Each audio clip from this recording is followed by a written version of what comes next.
Hello दोस्तों, नमस्कार। कैसे हैं आप सब लोग? आशा करती हूँ आप लोग सब अच्छे होंगे। दोस्तों, आज जिस टॉपिक पर हम बात करने जा रहे हैं वो है इमोशनल बैंक अकाउंट। ये कॉन्सेप्ट बहुत ही पावरफुल कॉन्सेप्ट है और ये पेरेंटिंग में एक गेम चेंजर कॉन्सेप्ट है। इस कॉन्सेप्ट को स्टीफन आर कोवी ने पॉपुलर बनाया है। इमोशनल बैंक अकाउंट का मतलब है हर रिलेशनशिप में एक बैंक अकाउंट होता है। Not only parents child relationship, it's in husband wife relationship, mother father relationship, every relationship I'm talking about। हर एक दो इंसानों का एक इमोशनल बैंक अकाउंट होता है। So right now I am talking in respect of parents and children. तो जैसे ही हम बैंक में पैसा डिपॉजिट करते हैं और पैसे निकालते हैं, उसी तरीके से ये हमारा इमोशनल बैंक अकाउंट होता है, जिसमें हम जब पॉजिटिव इमोशंस शो करते हैं एक दूसरे को तो वो हम इमोशनल डिपॉजिट करते हैं, और जब भी हम नेगेटिव इमोशंस शो करते हैं तो हम विड्रॉल करते हैं। और वो बैंक अकाउंट जो होता है उसी के रिस्पेक्ट में हमारा रिलेशनशिप फिर डिफाइंड होता है। आपका इमोशनल बैंक अकाउंट पॉजिटिव कैसे होगा? सोचिए, आपके और आपके बच्चे के बीच में एक इनविजिबल बैंक अकाउंट है।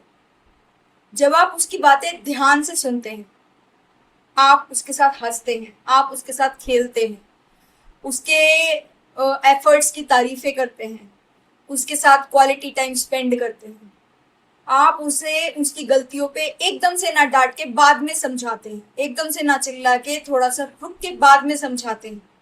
तो ये आपका इमोशनल बैंक अकाउंट डिपॉजिट है।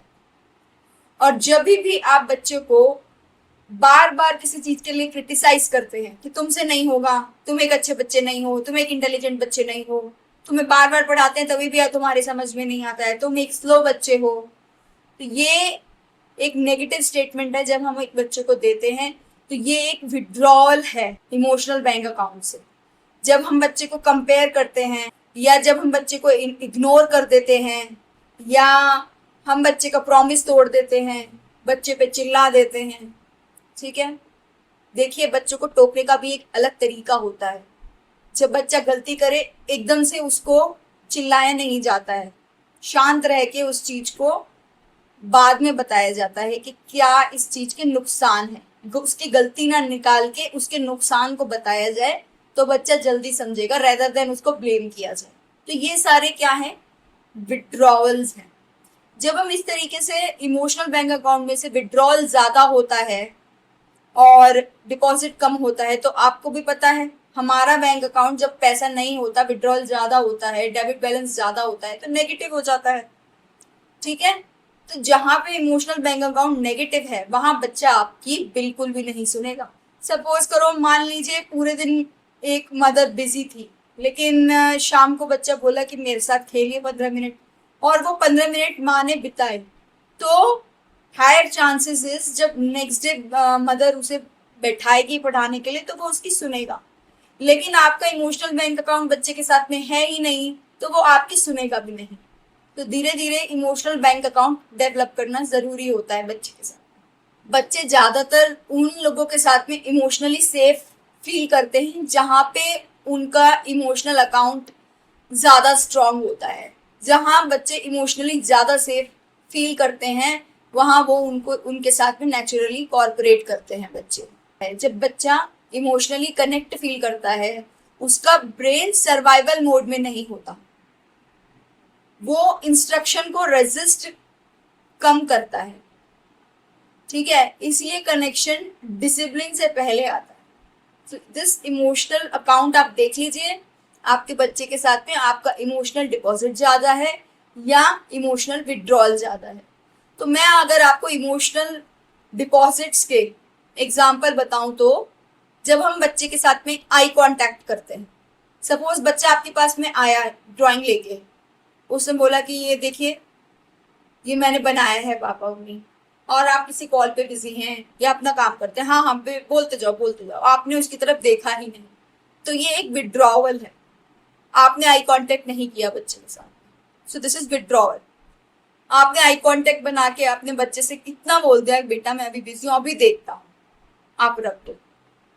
या आपने देख के बोला वाओ वेरी नाइस, इतना ही आपने किया, तो this is deposit.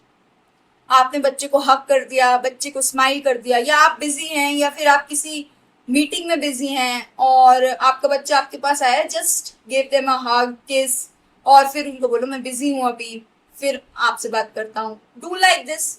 At least withdrawal तो नहीं होगा एकदम से बंद कर दोगे, तो मना कर दोगे बच्चे को एकदम से, तो विड्रॉल तो नहीं होगा। एक साथ खेलिए, अप्रिशिएट कीजिए, उसकी भी एज एन इंडिविजुअल आप रेस्पेक्ट कीजिए, क्योंकि जो भी चीज वो करके ला रहा है उसकी एज के हिसाब से उसको वैलिडेशन दीजिए। आप बच्चे को बोलिए यस आई अंडरस्टैंड। आप 1-to-1 टाइम स्पेंड कीजिए टुगेदर। आपको मैं एक असाइनमेंट देती हूँ, हर एक इमोशनल विड्रॉल से पहले, हर एक उस क्रिटिसिज्म से पहले बच्चे के 5 आप इमोशनल डिपॉजिट कीजिए। कम से कम 5 इमोशनल डिपॉजिट्स होने चाहिए बच्चे। तो रिसर्च भी ये कहती है, रिसर्च भी ये सजेस्ट करती है कि पॉजिटिव इंटरेक्शन की फ्रीक्वेंसी रिलेशनशिप सेटिस्फेक्शन को सिग्निफिकेंटली इंप्रूव करती है। याद रखिए, बच्चे पेरेंट्स की बात इसलिए नहीं मानते क्योंकि वो पेरेंट्स हैं और या वो उनसे बड़े हैं। वो पेरेंट्स की बात इसलिए मानते हैं क्योंकि वो आपसे इमोशनली कनेक्ट फील करते हैं, आपसे इमोशनली कनेक्टेड हैं। जहाँ ये इमोशनली कनेक्टेड विड्रॉवल ज्यादा होगा, बच्चा आपकी सुनना बंद कर देगा, या आप उसको ज्यादा क्रिटिसाइज करते हैं, आपके विड्रॉल ज्यादा हैं, बैंक अकाउंट नेगेटिव है, तो अब टाइम आ गया है उसको पॉजिटिव करना शुरू कर दीजिए। और पॉजिटिव कैसे करना है, आप मेरा चैनल सब्सक्राइब कर लीजिए, फॉलो कीजिए फॉर मोर टिप्स, एंड आपको धीरे धीरे पता चलेगा किस तरीके से अपने बच्चे के ऊपर काम करना है।